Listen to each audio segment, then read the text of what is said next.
The World Health Organization adopted its first international pandemic agreement during the 78th World Health Assembly in Geneva on Tuesday to bolster global cooperation in preventing and responding to future pandemics. And the World Health Organization approving a groundbreaking treaty on pandemic preparedness. 124 countries backed the agreement, requiring pharma companies reserve 20% of production for pandemic treatments. The treaty won't take effect until countries finalize pathogen sharing protocols. It aims to prevent the supply inequities witnessed during COVID. Lockdown is written throughout the treaty, not the exact words, but what we do see is that we see that the definition of a pandemic, and this is reflected also in the parallel international health regulations which go hand in hand with this, the definition of a pandemic now includes that a pandemic necessarily includes by definition a whole of society and whole of government approach to responding to the virus. Now that, of course, whole of society, whole of government,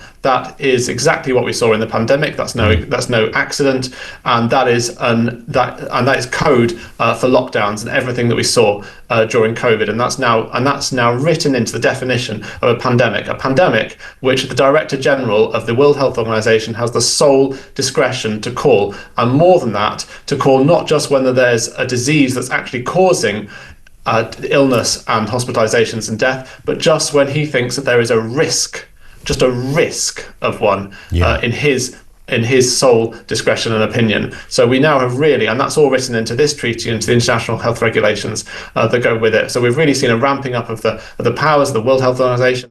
Well, I was listening to a select number of shrewd scientists, and they were predicting it. They were telling me, yes, there is a pandemic coming. It'll be caused by a virus.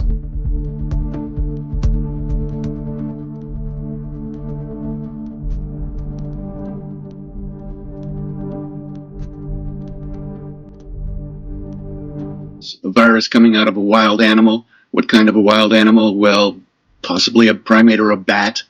What kind of a virus? Well, one that adapts quickly, such as an influenza or a coronavirus. Where would this happen? Well, somewhere where humans come in contact with wild animals. Oh, for instance, a wet market, for instance, in China. So that's what I was hearing 10 years ago, and that's what I described in my book.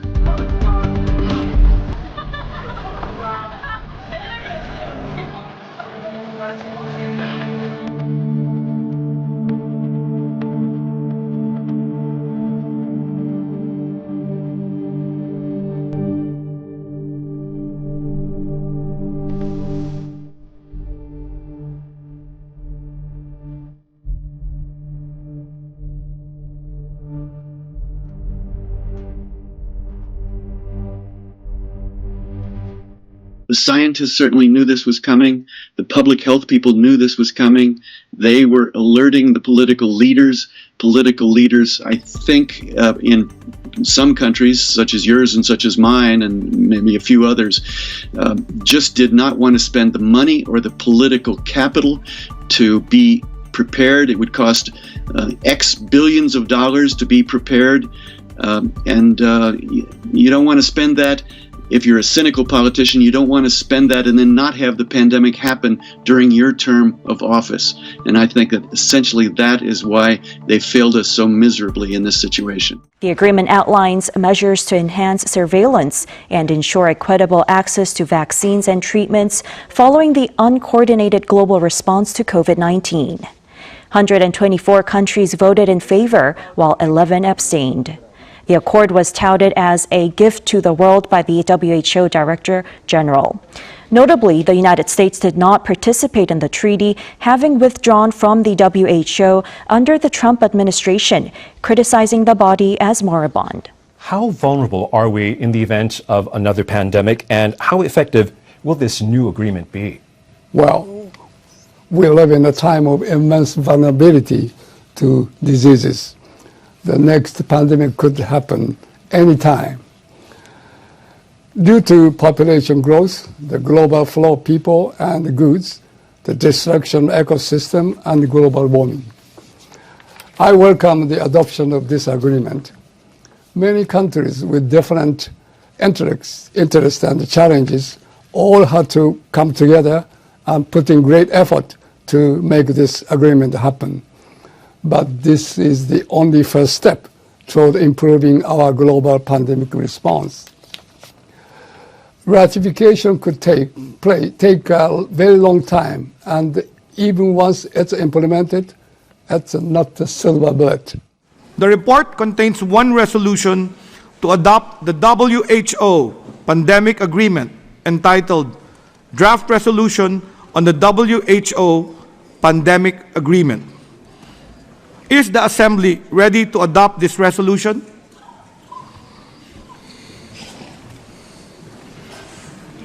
I see no objection. The resolution is adopted.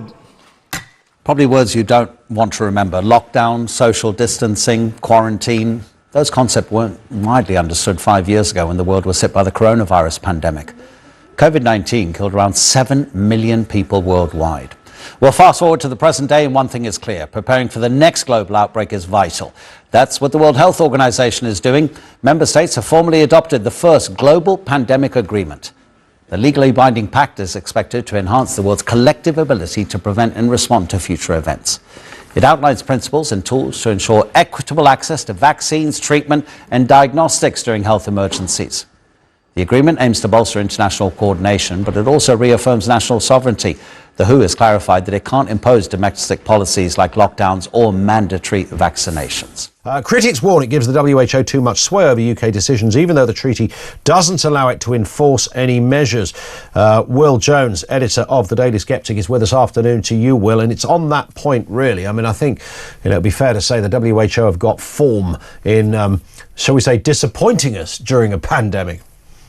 Yeah, certainly. The World Health Organization really did itself no favors during COVID-19.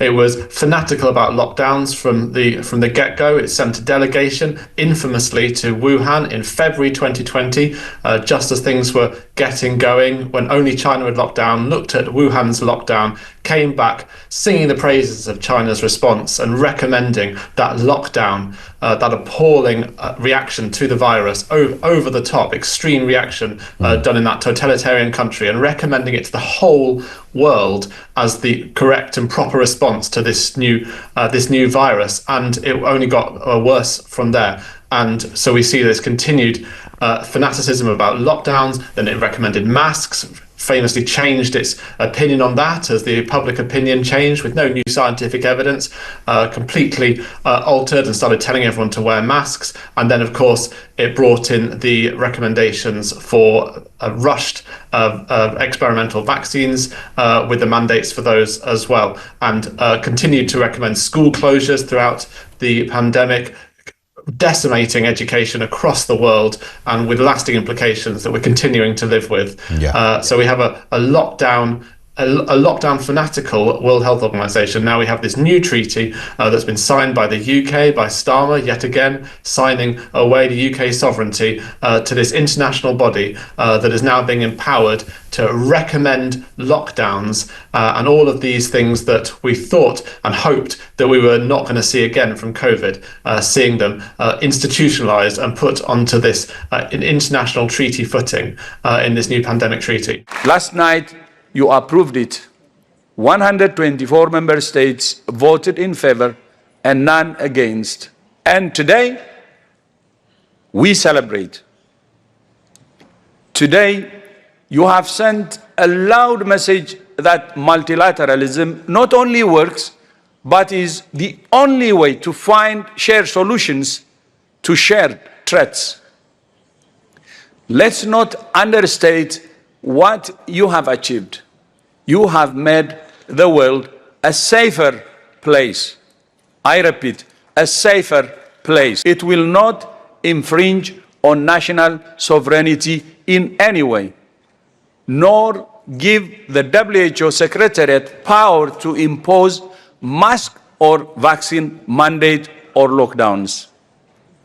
Anyone who says it will is clearly mistaken.